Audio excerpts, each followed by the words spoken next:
Today we're going to talk about advocating for your neurospicy kiddo. This might be teaching others.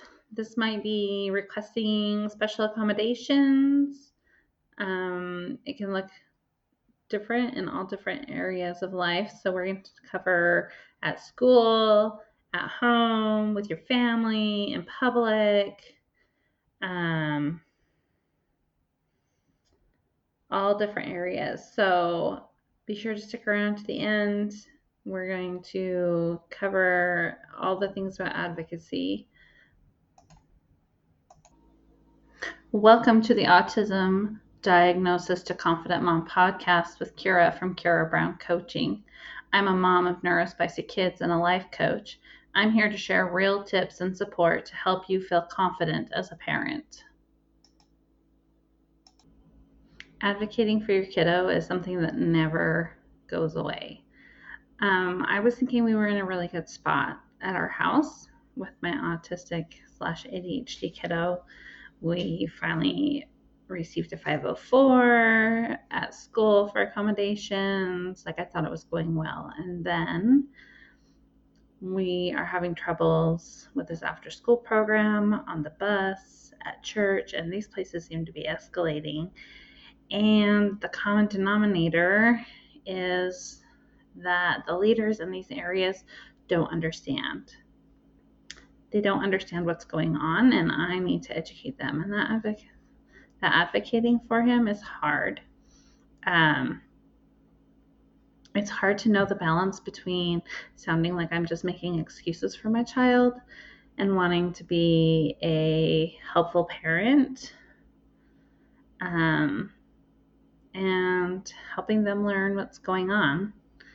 So let's talk about advocating for our kiddos. What does that look like? Why is it important to do? How do we do it? Do we need to advocate everywhere they go?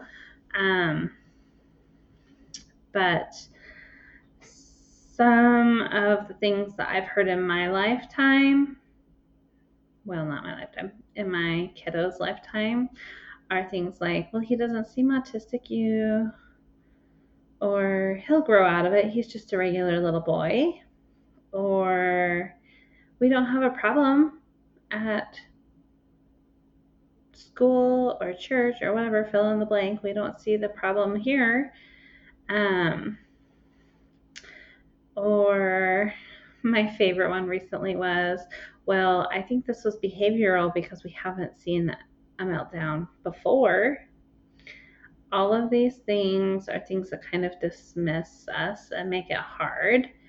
And I'm sure you could give me a lot more that you've heard also.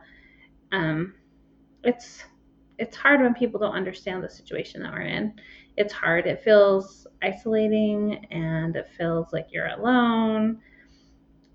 Your child struggles because people don't understand them. You feel like people don't care to take the time to understand them. And it's just hard. So let's talk about what we're going to do to help our kiddos by advocating for them. In case you don't know, advocating is just speaking up for your child, helping somebody understand them better.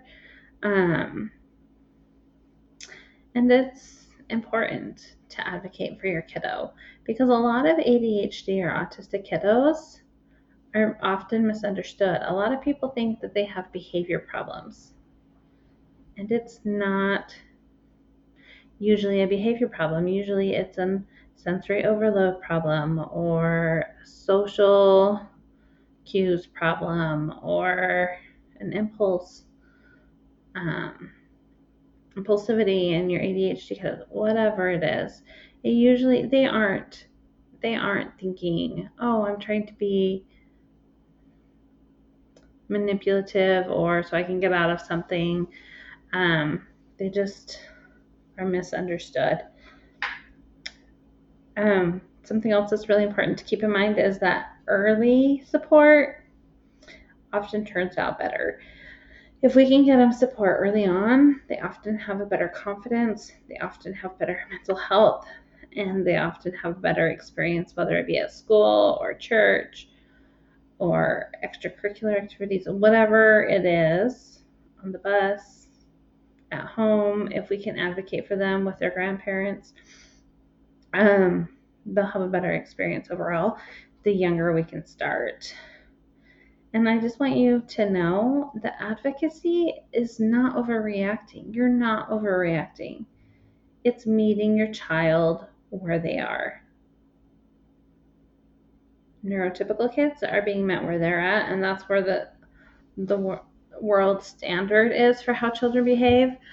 But we might need to let them know that the standard is a little bit different for our autistic or ADHD kiddo.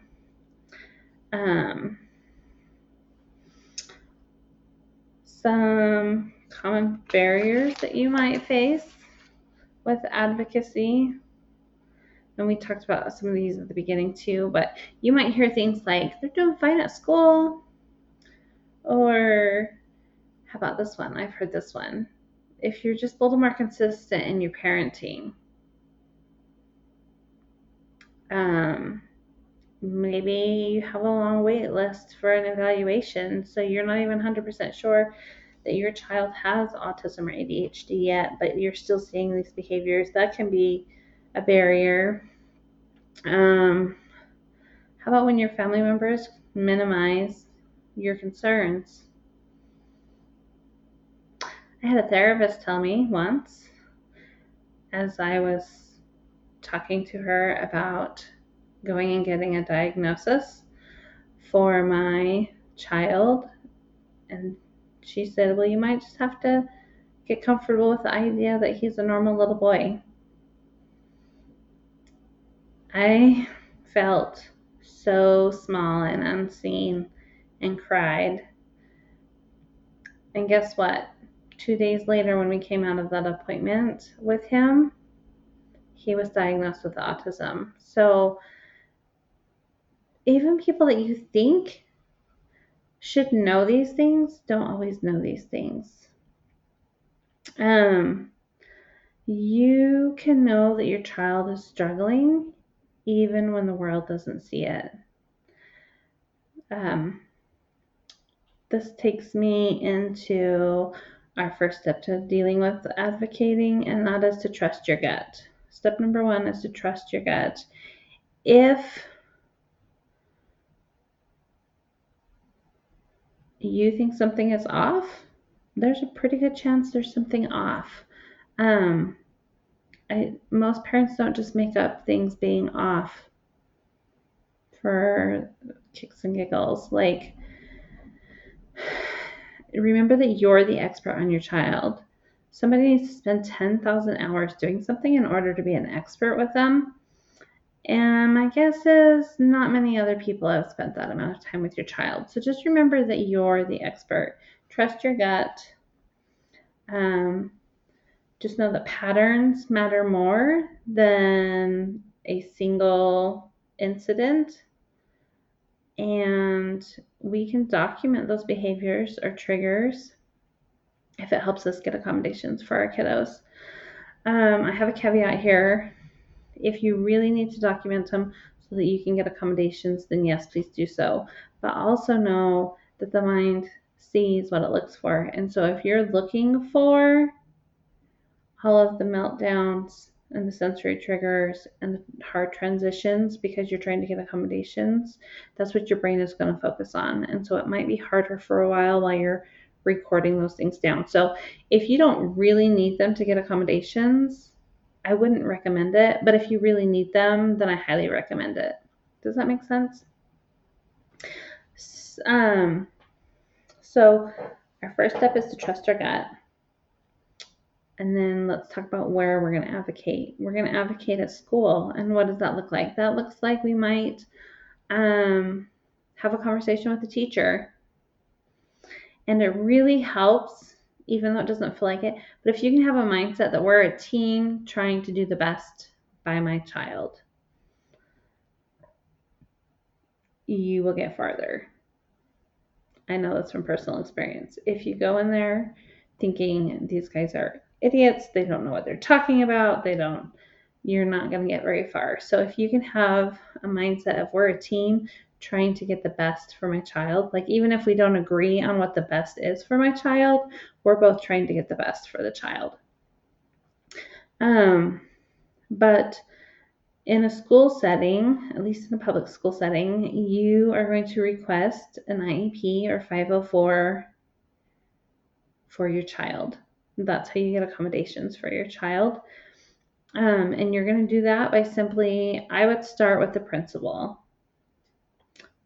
Depending on your school, you might do the school counselor, you might do the vice principal. You could always call the front desk and ask, hey, I want to initiate an IEP or 504 request. Who do I email? But you can always start with the principal. They'll know who to pass it on to start that process.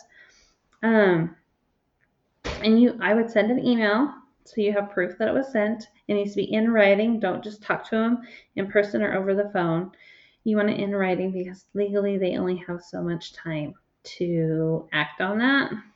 And I'm not sure of the timeline on that, but it's like, and it probably depends on where you live, but I want to say 30 days, but I could be totally lying to you on that, so don't quote me on the timeline, but they have a requirement. So you need to have proof that you requested it.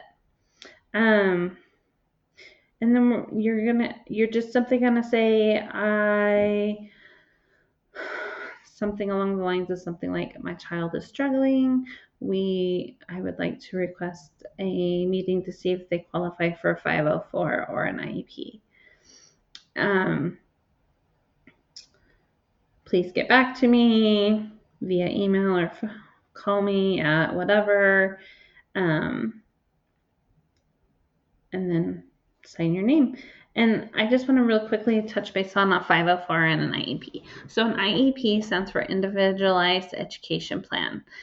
This is if your student is struggling to understand the curriculum in the classroom, like it's hard for them, then you would request an IEP to change the curriculum to match their needs and levels.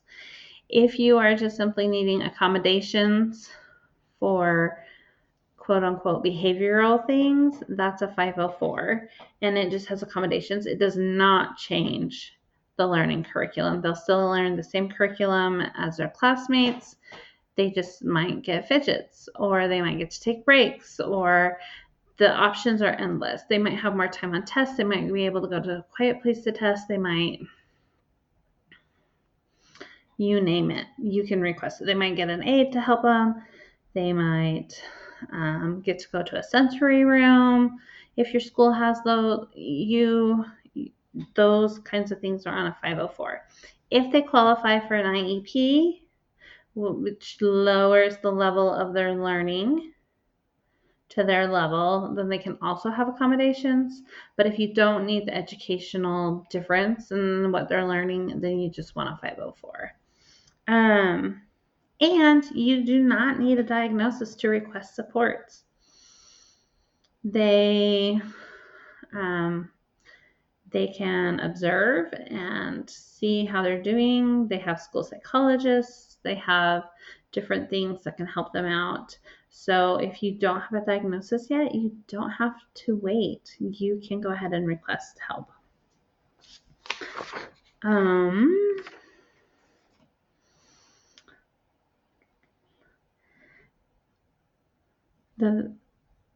Another place that you might need to advocate for your child is in medical and therapy spaces. I had a pediatrician tell me once that I just needed to be more consistent in my parenting discipline. And then after I received a diagnosis, he told me he would grow out of it and that he didn't really think he had autism.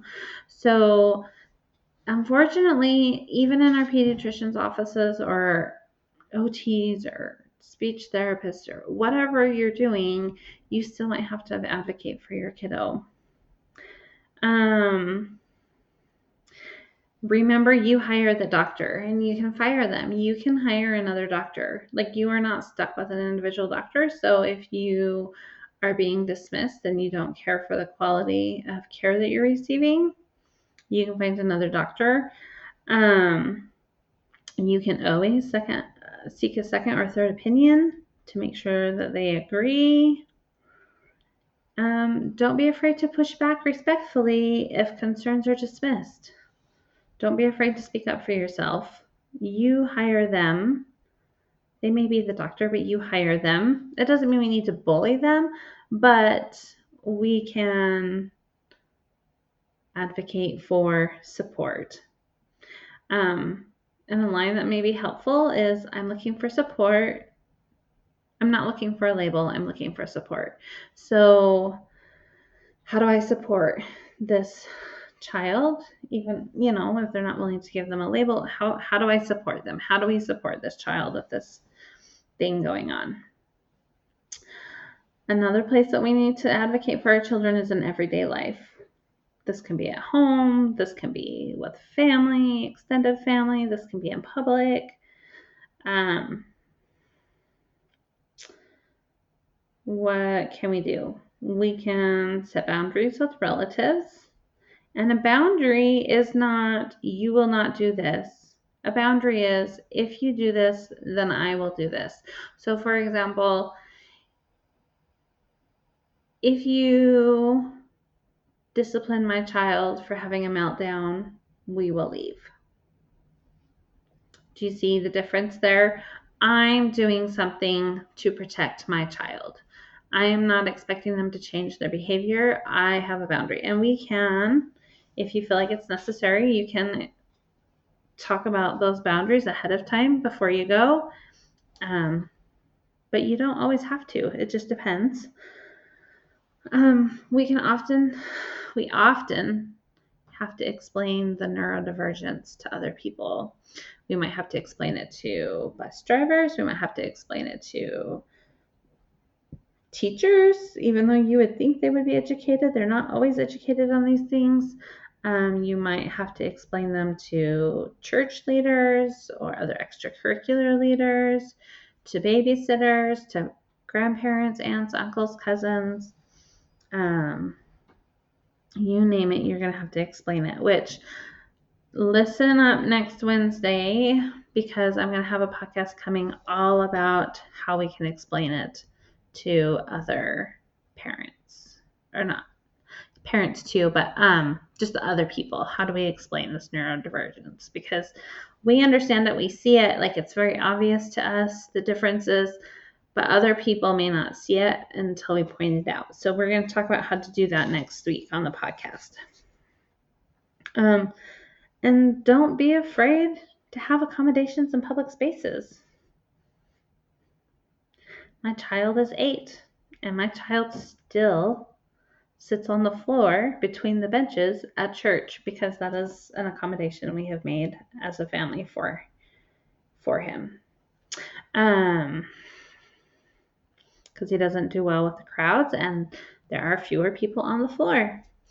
You might take a sensory toy. You might have them wear a weighted vest or a compression vest. You might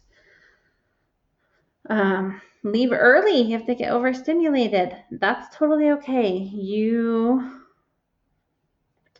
do what you need to do. But we can explain it to people. You don't have to explain it to everybody, though. Explain it to the people that really need to know, but you don't have to make everybody understand, because some people are dead set on not understanding. And if we try to explain it to everybody, we're going to get fatigued from advocating for our kiddo. So pick those people that you really want to understand and ignore the looks or the comments from the others.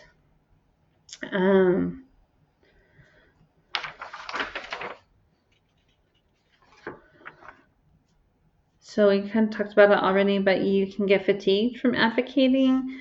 You can feel like the difficult parent when you go to advocate for your child, and it's okay to be the difficult parent. You're just trying to do what's best for your child. And you can have some grief and some pride at the same time while you advocate for your kiddos. It's a both and, right? Like you can be sad that you have to be out here doing this, that people don't understand, that people are not as willing to help as you would like or would hope. But you can also have pride in yourself for advocating. You can have pride in your child when you teach them how to stand up for themselves. You can have a both and mindset. You can have both those things in your life at the same time, and that's just fine. You're not being difficult, you're being a safe place for your child. But just remember as we close up here that it's not about perfection. You don't need to advocate perfectly, so don't be afraid to do it. Just jump in there and do the best you can. It's about progress over perfection. And small accommodations might feel defeating, but small accommodations can make big differences. So give them a chance. And your child doesn't need a perfect advocate. They just need someone there in their corner for them. So while your child may not see or even remember all of the forms that you fill out and the meetings that you go to and the people that you talk to, they will remember that you were there for them and that you're a safe space. So keep up the good work.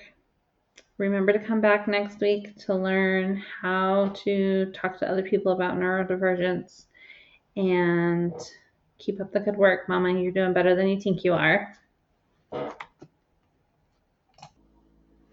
Thanks so much for listening to Autism Diagnosis to Confident Mom. If this episode helped you feel a little more seen or supported, please take a moment to like, follow, or subscribe to the podcast. And if you know another parent who needs to hear this, share it with them too. We're all in this together. You're doing better than you think, Mama. You've got this.